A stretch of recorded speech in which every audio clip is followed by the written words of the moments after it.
Buenas noches, doctor, compañeros. Nosotros somos el grupo número 8 y nuestro tema es neuroendocrinología de la sexualidad. Comenzaremos hablando un poco acerca del trastorno disfórico premenstrual, conocido por sus siglas TDPM. La disforia premenstrual es una variante severa del síndrome premenstrual que afecta aproximadamente al 5% de las mujeres en edad fértil, sin diferencias socioeconómicas, geográficas, étnicas, culturales o temporales. Esta enfermedad es descrita ya desde la menarquia en muchas de las pacientes, pero su prevalencia aumenta entre la tercera y la cuarta década de vida, y con tendencia a permanecer hasta la menopausia y a remitir de manera espontánea en cierto porcentaje de casos. Se ha reportado que la sintomatología comienza o se agrava luego de los partos, con la edad, al comenzar o suspender los anticonceptivos orales o luego de someterse a una esterilización tubaria. Entre las variables clínicas asociadas al TDPM se encuentra el antecedente de trastorno depresivo mayor o depresión posparto, los cuales también se presentan con mayor frecuencia luego del diagnosticado del TDPM. No se encuentra relación entre los trastornos de personalidad y la enfermedad, bordeando el 10% al igual que el resto de la población. En general, los síntomas aparecen cerca de la ovulación o durante las 2 semanas previas a la menstruación y finalizan por completo unos días después del inicio de la misma. El trastorno disfórico premenstrual, como otros trastornos, tiene consecuencias anímicas y psicológicas. Asimismo, los factores que lo desencadenan son múltiples e implican una interacción de variables. Afecta entre el 3 y el 8% de las mujeres, siendo para ellas incapacitante, con repercusiones familiares y laborales. Debido a la sintomatología anímica y a que dicha área es la que más afecta la calidad de vida de las pacientes, muchas de ellas llegan a la consulta psicológica antes que a cualquier otra consulta, porque es el ánimo y la dificultad para evaluar las situaciones del entorno de manera racional, adecuada y adaptativa la que trastorna la vida de la mujer con TDPM, limitando y comprometiendo de manera profunda su día a día, afectando a la familia, estudios y trabajo. Para algunas mujeres, la raíz del problema puede ser un nivel de estrés muy alto, mientras que en otras es consecuencia de un parto que dejó secuelas físicas. Los criterios diagnósticos comprenden la presencia de al menos 5 de los síntomas que se mencionan a continuación, y algunos de ellos han de ser los primeros 4, y van desde la tristeza, la desesperanza, la autodesaprobación, la pérdida de interés por las actividades habituales o lo que puede asociarse en cierto distanciamiento en las relaciones sociales, hasta los síntomas físicos como hipersensibilidad o crecimiento mamario, dolores de cabeza o sensación de hinchazón o ganancia de peso, con dificultad para ajustarse la ropa, el calzado o los anillos.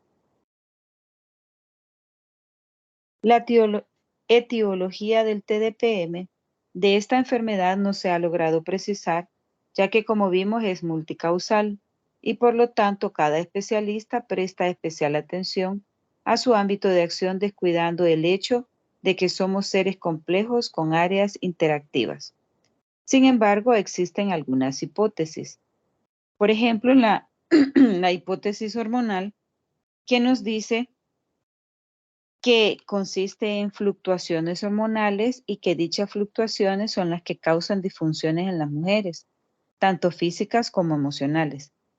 Es verdad que los cambios hormonales pueden producir desórdenes físicos, así como cambios en el estilo de interpretar el entorno y el estado de ánimo. Pero ocurre que no se ha comprobado esta teoría, ya que se han encontrado diferencias hormonales consistentes entre los grupos control y quienes sufren TDPM. Las investigaciones recientes sugieren que las mujeres con TDPM presentan una alteración en la sensibilidad a dichas fluctuaciones hormonales, particularmente al estrógeno y la progesterona. los esteroides neuroactivos que influyen en la función del sistema nervioso central. También está la hipótesis cerebral, la cual nos dice que se especula también que puede corresponder a una enfermedad cerebral, con síntomas determinados como ritmos biológicos cíclicos. La observación de que algunas mujeres presentan síntomas cíclicos una vez suspendida la actividad ovárica ha llevado a pensar que el trastorno disfórico premenstrual pueda tener un origen encefálico, con síntomas dirigidos por ciclos endógenos centrales, lo que se contrapone con la evidencia de que la supresión de la ovulación provoca una desaparición de síntomas premenstruales. Hipótesis cultural. Algunos investigadores postulan que puede llegar a ser el resultado de un estereotipo cultural en el que las mujeres estarían socialmente condicionadas a esperar experimentar síntomas en la fase lútea del ciclo, hipótesis que se contradice con otros estudios. Se espera que las mujeres sean volubles, cambiantes, con bajo control de sus emociones y con tendencia a quejarse, y es por ello que algunas actuarían de este modo, ya que desde temprana edad este comportamiento no es castigado, es más bien tolerado y calificado de femenino, y por lo tanto se mantiene en el tiempo, siendo diferente si la conducta, producto del bajo control de las emociones, la ejecuta un hombre, ya que en este caso será castigado y por lo tanto extinguirá ese impulso. Hipótesis del estrés. Según investigaciones con 4.000 y 3.000 mujeres respectivamente, se encontró una mayor tasa de historia de abusos y maltratos emocionales y físicos entre aquellas que sufrían de TDPM. Hipótesis biológica. Habría estudios que apoyan la idea que existen bases biológicas para este trastorno. Hipótesis del Dr. Lolas. El Dr. Jorge Lolas postula que el síndrome premenstrual, tanto leve como severo, es producto de patología cervical benigna, incluyendo pequeñas lesiones o infecciones o inflamaciones uteropélvicas, que según sus resultados juegan un rol en la severidad y la duración del síndrome premenstrual. Al respecto, existen múltiples investigaciones que asocian el síndrome premenstrual y el trastorno disfórico premenstrual, con un cuello uterino inflamado, con presencia en algunos casos de bacterias o micosis. Hipótesis psicoanalítica. Desde una mirada psicológica o en términos psicodinámicos, podríamos intentar entender la sintomatología premenstrual como una sensación subjetiva de pérdida. Esto es como el aviso de la posible pérdida de acceder a la maternidad. Un hijo que no nace es un hijo que no vive, y aun cuando a nivel consciente una mujer se diga que no es el momento para tener un hijo, que no se dan las condiciones, que no tiene una pareja estable o que su pareja está en conflicto, las razones conscientes pierden peso para el sujeto inconsciente, que en su pulsión de vida desea expresarse a través del cuerpo. Un hijo es crear y el no concebirlo es negar la posibilidad de vida. Por lo tanto, cada vez que el cuerpo de una mujer accede al periodo premenstrual, accede también a un duelo llevando un luto rojo. Y tal vez desde esa misma percepción tengan sentido los síntomas de tristeza, irritabilidad y ansiedad, elementos característicos de un duelo. Hipótesis serotoninérgica. Se ha encontrado que el TDPM está relacionado con alteraciones serotoninérgicas, ya que la función ovárica normal gatilla al TDPM durante la fase lútea, aumentando la progesterona. Siguiente lámina, por favor. Depresión, que es uno de los síntomas secundarios del TDPM. Sabemos que el síntoma fundamental de la depresión es el ánimo disminuido o tristeza vital, y que el síndrome depresivo se completa con otras alteraciones emocionales. entre otras la ansiedad, alteraciones del pensamiento, como la dificultad para concentrarse en ideas pesimistas, alteraciones somáticas, por ejemplo, dolores, alteraciones del comportamiento como el llanto y por último las alteraciones de ritmos biológicos, entre otras el agravamiento matinal de los síntomas. Trastorno bipolar. Las pacientes con trastorno disfórico premenstrual son muchas veces diagnosticadas como bipolares o ciclotímicas por lo cíclico de sus estados de ánimo, a pesar de no haber periodos de manía ni de hipomanía. Tanto las pacientes con TDPM como aquellas con trastorno del ánimo responden a la medicación psiquiátrica. Trastorno de personalidad. Cada personalidad individual es el resultado final de una interacción entre un conjunto único de factores biológicos y del medio. Sin embargo, hay características que se repiten en cierto tipo de personas y que han llevado a los psicólogos a agruparlas como tipos de personalidades. De este modo existirán diferentes tipos de personalidades, entendiendo que cada estilo de personalidad obedece al rasgo central presentado en el sujeto. Siguiente lámina, por favor.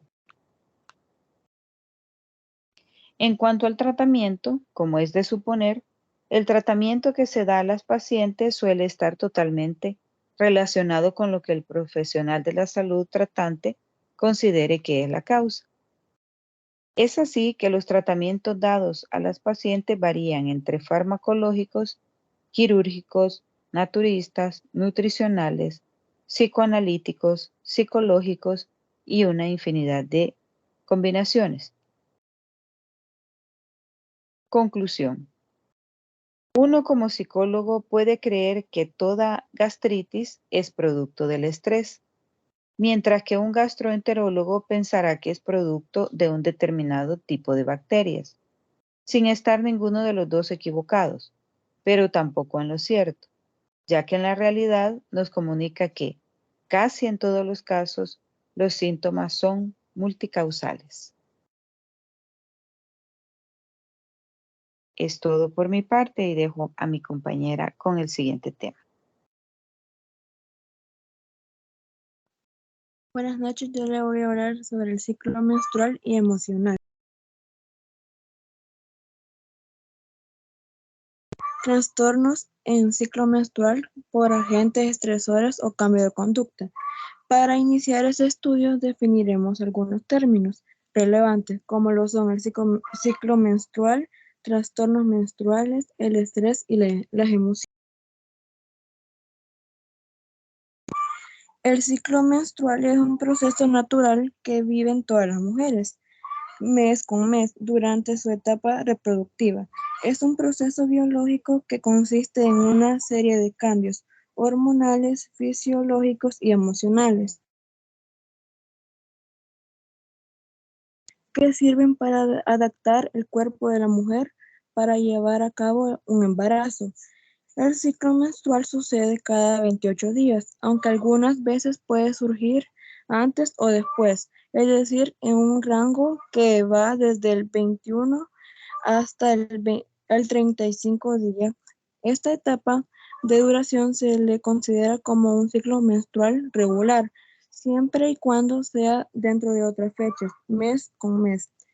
Cuando ocurre fuera de los días mencionados, es decir, antes del día 21 o después del día 35, o en periodos muy largos, como por ejemplo cada 2 meses, se le considera ciclo menstrual irregular.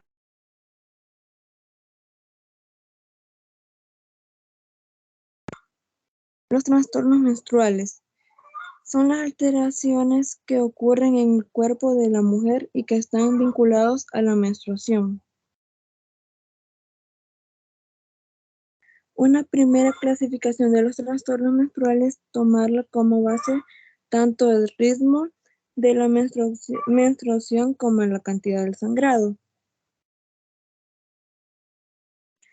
La número 1 son las alteraciones del ritmo, cuando se representa una variación de la duración del ciclo muy por debajo o muy por arriba de los valores normales.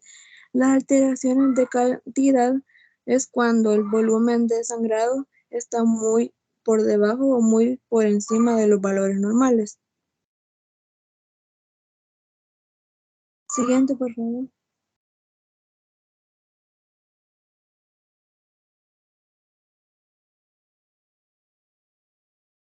Los principales trastornos identificados por la literatura especializada son amenorrea, es la ausencia de menstruación que a menudo se define como la ausencia de uno o más periodos menstruales.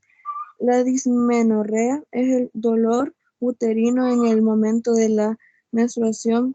Puede aparecer con las menstruaciones o precederlas 1 a 3 días. El dolor tiende a ser más intenso 24 después del inicio de la menstruación y continúa por 2 a 3 días en general. Es urgente, pero puede ser cólico, pulsante o sordo y constante, puede invadirse hacia las piernas. La hipomenorrea es la disminución del flujo menstrual, la cual puede ocasionar tanto por la disminución del volumen del flujo como por la reducción de la duración de la menstruación y por lo tanto no suele ser motivo de preocupación debido a que es una situación temporal. La menometrorragia es un sangrado a intervalos irregulares de cantidad variable sin relación con el ciclo menstrual. La menorragia es un sangrado menstrual que dura más de 7 días y también puede ser un sangrado muy abundante. La metrorragia se conoce como metrorragia a cualquier tipo de sangrado de origen uterino no atribuible a la menstruación, sin importar su intensidad. La oligomenorrea se define como menstruaciones poco frecuentes, ciclos menstruales que duran más de 45 días. El sangrado posmenopáusico es aquel que presenta después de 1 año de amenorrea en una mujer en edad posmenopáusica. El síndrome premenstrual se refiere a un amplio rango de síntomas. Los síntomas comienzan durante la segunda mitad del ciclo menstrual, 14 días o más después del primer día de su último ciclo menstrual. Ellos usualmente desaparecen de 1 a 2 días después de que el periodo menstrual comienza. Ahora les voy a hablar de qué es el estrés. El estrés es la respuesta física o mental a una causa externa como tener muchas tareas o padecer alguna enfermedad. Las fases del estrés son fase de alarma, que es la primera fase y es cuando el estrés aparece como respuesta inmediata a una situación nueva de nerviosismo o miedo. El estado de resistencia o adaptación supone la fase de adaptación a la situación estresante. En ella se desarrolla un conjunto de procesos fisiológicos, cognitivos, emocionales y comportamentales destinados a negociar la situación de estrés de la manera menos lesiva para la persona.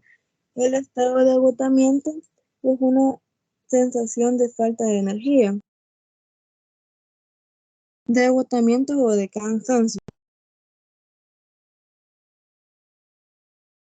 Siguiente, por favor. Las emociones son reacciones fisiológicas que representan modos de adaptación del individuo, cómo percibe un objeto, persona, lugar, suceso o recuerdo.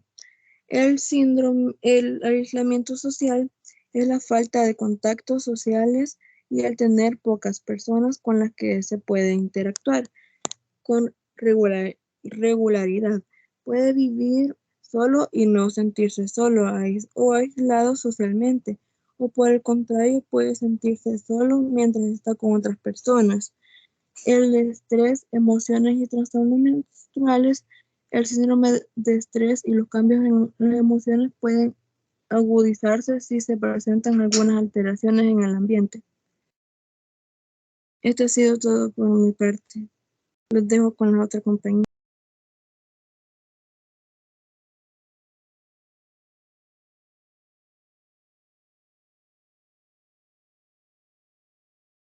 Siguiente lámina, por favor.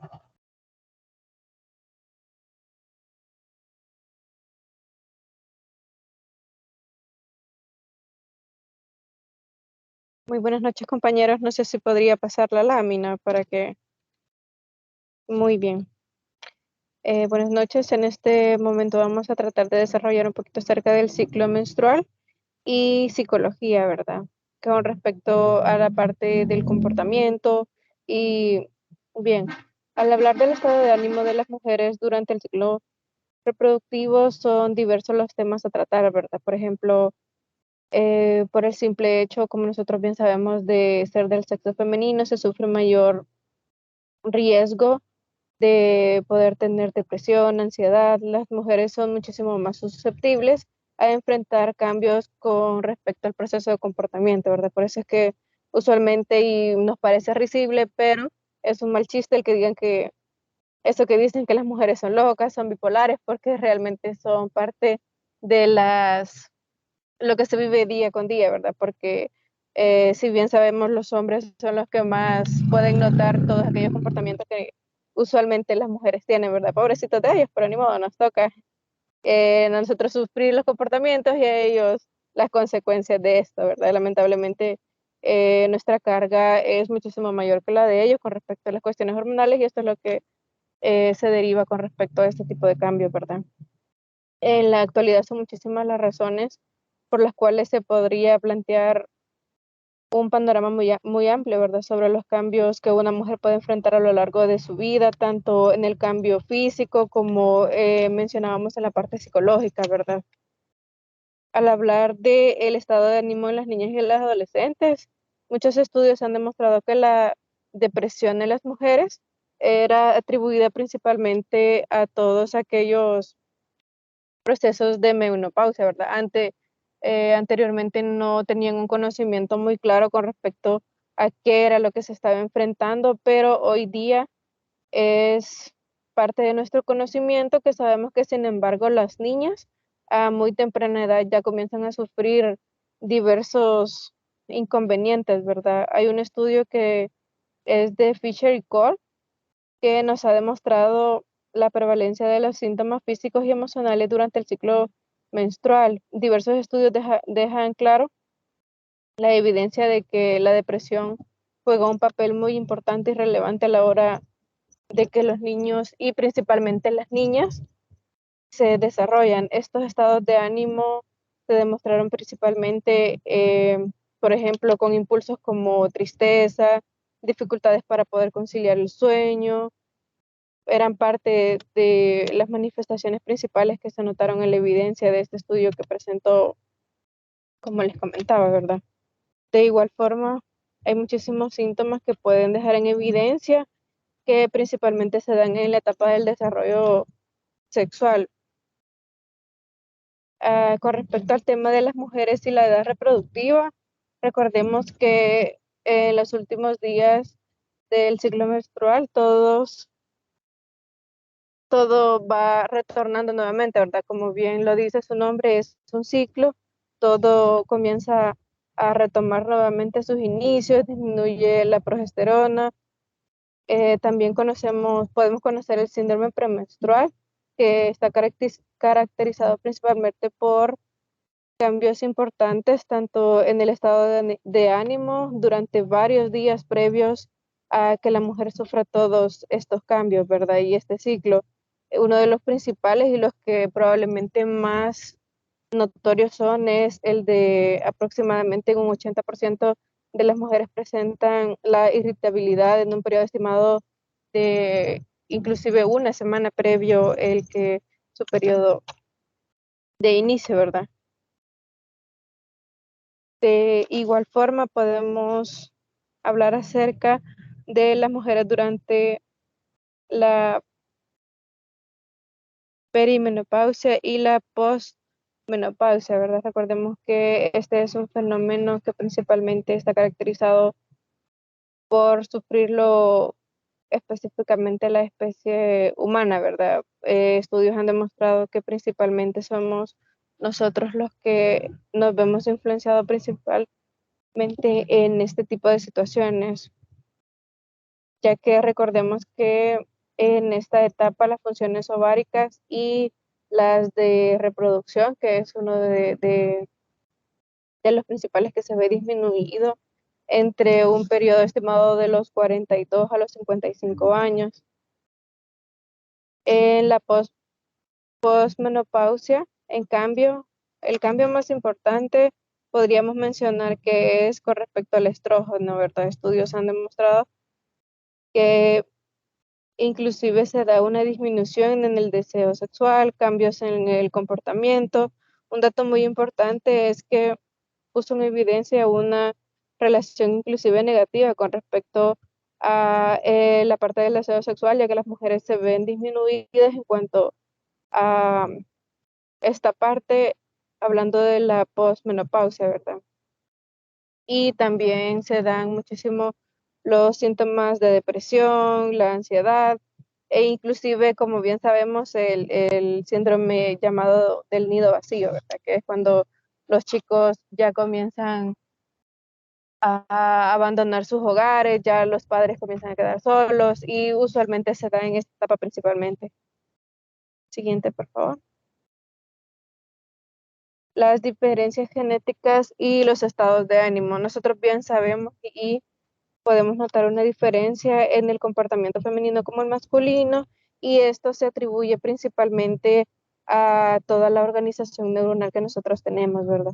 Durante las etapas prenatales, como bien sabemos, se da el desarrollo hormonal y la parte sexual, ¿verdad? Entonces, se atribuye principalmente a que los chicos y chicas tienen una diferencia muy notoria en cuanto a este proceso. Podemos mencionar también acerca de las diferencias principalmente en el desarrollo. Por ejemplo, las mujeres son excelentes en ciertas tareas que se emplean principalmente en destrezas verbales. Es parte de las características, ¿verdad? Que nosotros sabemos que los chicos tardan un poquito más en hablar, las niñas hablan, como dicen, hasta por los codos, ¿verdad? Entonces creo que es una de las partes en las que podemos notar un mayor desarrollo en cuanto a las diferencias genéticas. De igual forma, las destrezas manuales finas se dan mucho más en las niñas que en los niños. En cambio, para los chicos principalmente se emplean las tareas visuales, replican lo que ellos observan, la parte matemática se les desarrolla con mayor facilidad y de igual forma son buenos. Por ejemplo, nosotros podemos notar, ¿verdad? Que las niñas pueden aprender a hacer tareas mucho más rápido, pero los niños a jugar, y los videojuegos sabemos que implican también hacer uso de nuestra parte lógica, nuestra parte matemática, entonces por eso es que podemos notar esta diferencia también, ¿verdad? Algunos estudios le atribuyen principalmente a los hemisferios, ¿verdad? Sabemos que el izquierdo es el encargado de los procesos verbales y el hemisferio derecho principalmente a los procesos especiales. Algunos estudios indican que las diferencias tan significativas se debe a que se da una mayor exposición, por ejemplo, de la testosterona en las etapas prenatales, y con respecto a los estados de ánimo, la diferencia tienden principalmente, no vamos a generalizar, pero hay una tendencia muy marcada en cuanto a la parte agresividad, la parte dominante, pero de igual forma las mujeres también tienen una tendencia que es en cambio principalmente a la variación de humor, ¿verdad? Entonces creo que hay diferencias muy notorias. De mi parte eso sería todo, así que el compañero continuará desarrollando la temática. Buenas, mi persona hablará sobre el diagnóstico y tratamiento del síndrome premenstrual. ¿Qué es el síndrome premenstrual? Ese trastorno premenstrual, afecta a la salud de millones de mujeres alrededor del mundo, provocando efectos negativos en los distintos espacios de su desenvolvimiento cotidiano, desde la menarca hasta la menopausia. La mayoría de mujeres en la edad reproductiva presentan algún tipo de malestar físico en las semanas antes de la menstruación. Este es un indicio del síndrome premenstrual que les estoy hablando. Se dice que el síndrome premenstrual o SPM es un conjunto de más de 150 síntomas que aquejan a la mujer. En la segunda parte del ciclo menstrual se inician durante la fase lútea del ciclo menstrual y desaparecen por completo o parcialmente durante la fase folicular. Generalmente son seguidos por un intervalo libre de síntomas y la duración del SPM o el síndrome premenstrual y la cantidad y intensidad de sus síntomas dependen de cada caso en particular o de cada mujer en particular, se podría decir, ya que este se presenta en diferentes grados de severidad, ya sea ligero, mediano o severo. Los síntomas pueden ser predominantes físicos o predominantes psicológicos o ambos también. Los síntomas físicos que se pueden ver son dolor, puede ser dolor en las articulaciones musculares, cefalia, sensibilidad o dolor en el pecho, o sea, en sus senos, aumento de peso, distensión abdominal, trastornos de piel, aumento de peso y también edema en extremidades, en manos, pies o ambos. En cambio, están también los síntomas psicológicos que puede presentar una mujer en en el síndrome premenstrual, que pueden ser, que ya hablaron algunas compañeras mías, también puede ser cambios en el apetito, comer en exceso, antojos de alimentos específicos, o sea, un antojo que tengan ganas de algo salado, algo dulce, algo bien específico. Fatiga, letargo, falta de energía, los cambios de humor, que puede pasar a tristeza, llanto, aumento de la sensibilidad, ira, trastornos del sueño, inquietud y muchos otros más que presenta la mujer psicológicamente. Tratamiento. El tratamiento depende de la gravedad de los síntomas que experimente la paciente y su respuesta a las modalidades particulares que deben guiar la elección de los tratamientos y el ritmo de su introducción. ¿Qué quiere decir esto? Su tratamiento dependerá de qué tan fuerte sienta los síntomas y cómo su cuerpo reacciona a estos síntomas. Y ya con esa guía, el doctor va a ver que la elección de tratamiento, que puede ser, como dice acá, terapia no farmacológica o terapia farmacológica. ¿Qué quiere decir esto? En terapia no farmacológica, quiere decir que en este caso, como los síntomas son leves o moderados, se podría decir, o medianos, podría decir que llegan hasta medianos, puede tomar algunas medidas en su estilo de vida para aliviarlos. No necesita fármacos para equilibrar el sistema endocrino, que es el que trabaja en ese momento. O sea, tiene un desequilibrio en sus hormonas. Entonces, algunos cambios en su estilo de vida pueden ayudar cuando son leves o medianos los síntomas. Los cambios en su estilo de vida también pueden ser útiles para las mujeres con casos más graves de síndrome premenstrual, pero eso solo les va a ayudar. En cambio, con los leves o medianos, sí les va a curar, se podría decir, porque siempre van a tener este síndrome, pero les va a aliviar varios de sus síntomas en los casos leves y medianos. En muchos casos dicen que los ejercicios aeróbicos ayudan, producen alivio a varios síntomas. Las terapias de relajación también, ejercicios de respiración, meditación, yoga, masajes terapéuticos, acupuntura, son útiles para el manejo de estos. También, como les mencioné en los síntomas psicológicos, hay un trastorno de sueño. El hecho de dormir bastante o lo suficiente, que son 8 horas para el ser humano, y realizar cambios en la dieta que ayuden a esto, puede también puede aliviar algunos síntomas del síndrome premenstrual. Hoy con la terapia farmacológica, esto es para el manejo de síntomas somáticos y esto quiere decir que los casos son bastante graves.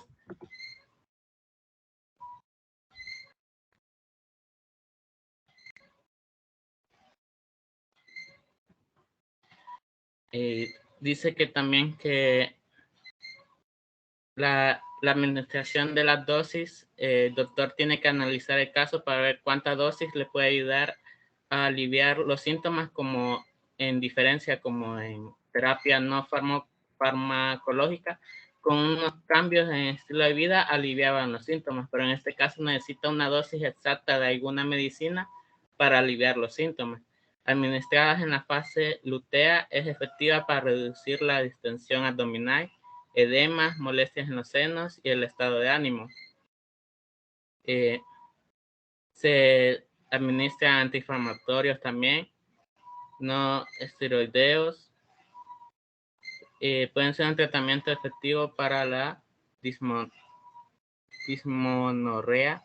La utilización de fármacos psicotrópicos es aceptada en el manejo de los síntomas del síndrome premenstrual. Solo la metaanálisis de ensayos controlados con placebo han encontrado que los inhibidores selectivos de la recaptura de la serotonina, los inhibidores de la recaptura,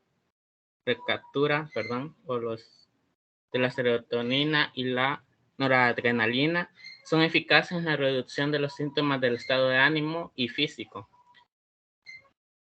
Muchas gracias. Esa es toda mi participación. Gracias por su atención prestada en esta exposición.